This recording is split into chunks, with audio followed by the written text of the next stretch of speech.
What's up, y'all? Jason's journey. Sorry, I'm a day late on this. Been trying to find a day job. I'm still really leaning into this creative work and trying to keep up with that, but also got to pay the bills.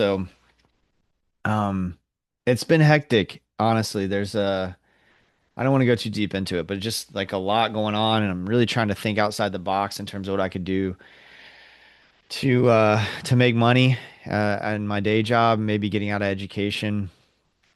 But anyway, that's not what I want to talk about. What I want to talk about, I was thinking because I've been so regular about releasing episodes on Mondays lately, I don't have a backlog of episodes this week. And usually, like for most of the time I've done the marinade, I've had at least two conversations in the can. A few times in the 9 years that we've done this, I haven't had anything that week. Now, all that said, I have something scheduled tomorrow and on Friday. So I have one Zoom meeting tomorrow and then one in-person conversation on Friday.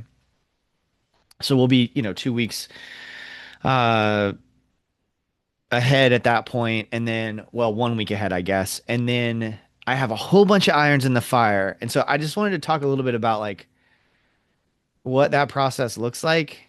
Because I'm trying to rethink it. And I don't really have an answer yet. I'm just kind of rethinking like what I'm doing.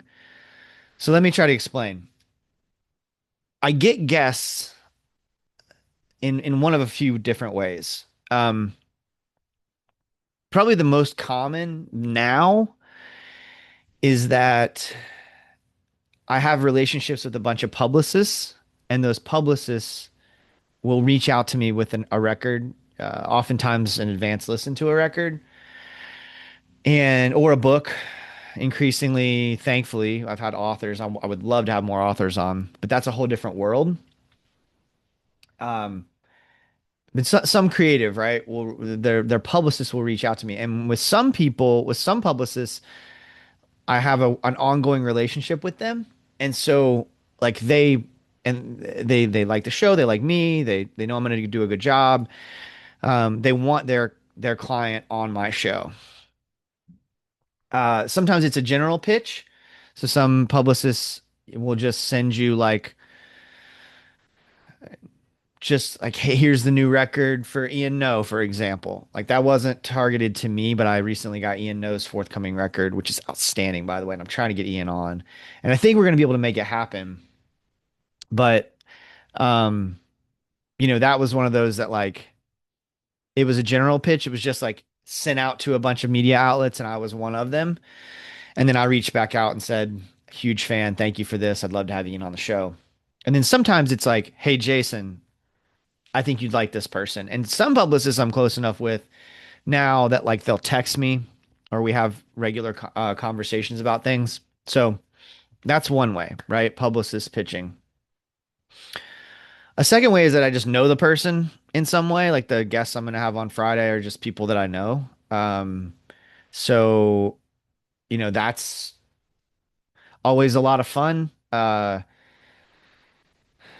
particular conversation came about just because I had a drink with one of the people and he just had been wanting to come on the show for a while and they had a record that came out I guess about a year ago now. It's really cool and I just want to support them. So, I've been wanting to have him on for a while, but like it's just I've been so busy I haven't had a chance. So that's a second way is that they're just friends of mine or people I know, especially now that I've done it for a long time. Like a lot of artists that I love and respect, I know I've gotten to know them thankfully. So um, they'll reach out to me, they'll text me, hey, I got a new record coming out, or I got a book coming out, whatever it might be. They'll send me a copy, and then we'll sit down and talk. So that's a second way.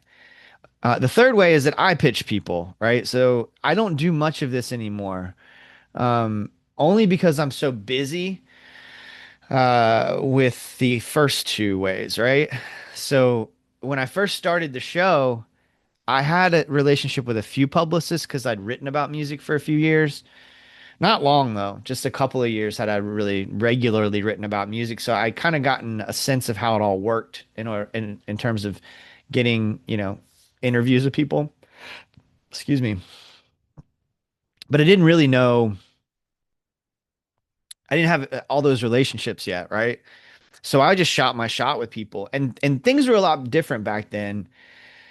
Just because there weren't very many podcasts, like there wasn't a lot of competition. A lot of people said yes. I mean, I look back on those early days, BJ Barham, Oliver Wood, Trey Crowder,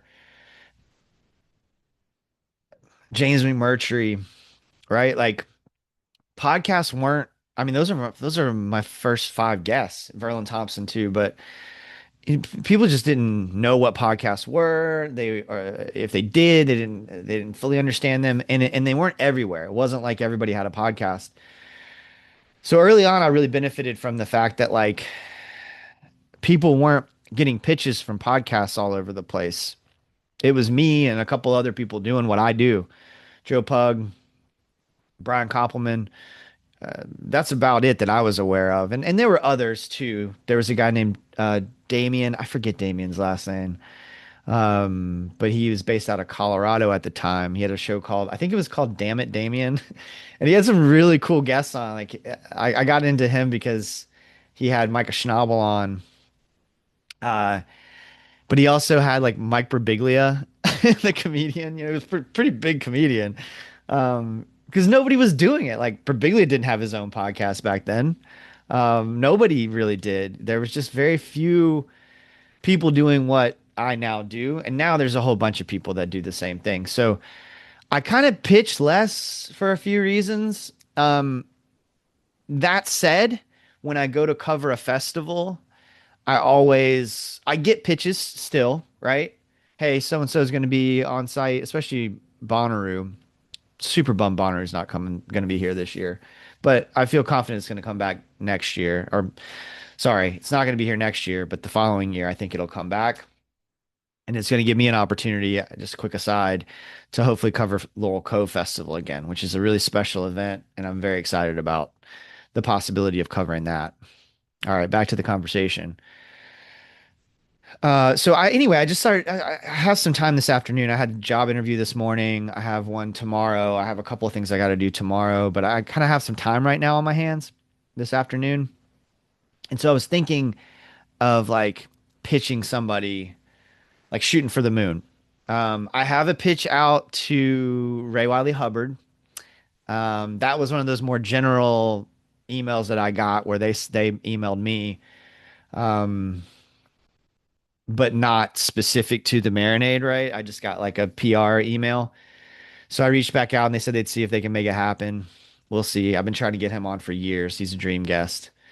Um, and Ian No, same thing. Although I think that Ian, if I remember correctly, that pitch was, now that I'm thinking about it, I think it was for the marinade. So just got a few irons in the fire, like I said, and I've got time now to sort of maybe shoot for the moon with a dream guest. So if you have any thoughts, uh, I would be very open to suggestions. Uh, and let's go for it, right? Like, if there's an author you can think of, comedian, just anybody that you'd love for me to pick their brain about their creative process, let's see what we can do. All right. Till next time, go out and create something. Cheers, y'all.